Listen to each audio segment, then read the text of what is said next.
Hi guys, welcome back to another video, and today we'll be testing out the Fanatec GT DD Pro with a handbrake and shifter on Gran Turismo 7 to see what's involved in getting it working in the game and seeing how well they work. But before I begin, if you're new to the channel, hope you can support me by subscribing and hitting the bell icon to get notified of my next release.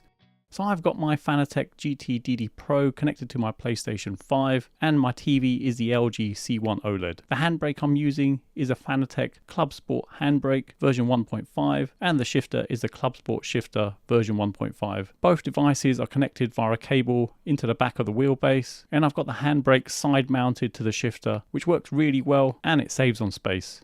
I've got the wheel, pedal, shifter and handbrake attached to my sim cockpit from Track Racer. This is the TR120, so let's make a start. For the shifter, one thing you have to remember is that you have to calibrate it on a PC via the Fanatec control panel, and for the handbrake, nothing in addition needs to be done. Now, starting up Gran Turismo 7 on my PlayStation 5, in terms of configuration, nothing needs to be done to set up the devices. They should work by default. So first of all, let's take a look at the handbrake and jump into a race. I'll speed up, and now if I pull on the handbrake, it works perfectly, allowing me to perform a handbrake turn. Alternatively, you also have the circle button on the wheel, and that can do the same thing too. And I found this works with all cars in the game.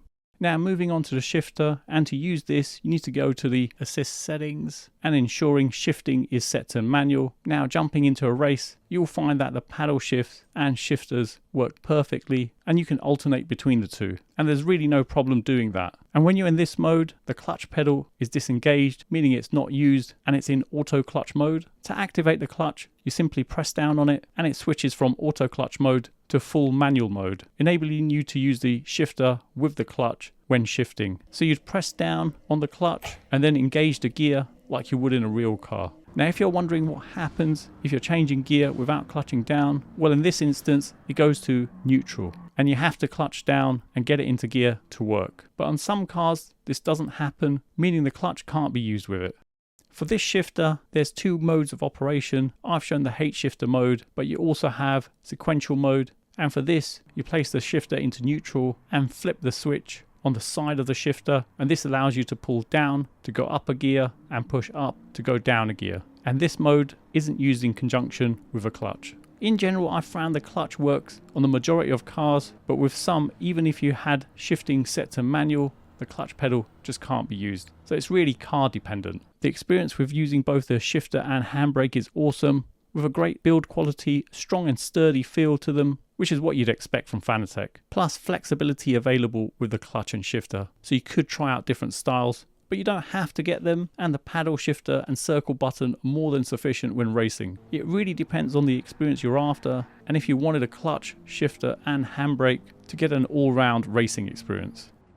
So you've come to the end of another video, and I hope it's helped anyone thinking of purchasing a handbrake and shifter for their Fanatec GT DD Pro wheel. Details are in the description below, including purchasing links. And let me know what you think of this shifter and handbrake from Fanatec. Would you buy it? You can follow me on Instagram, TikTok, Facebook and Twitter. And if you're new to the channel, hope you can support me by subscribing and hitting the bell icon to be notified of my next release. Thanks for viewing and see you in the next one.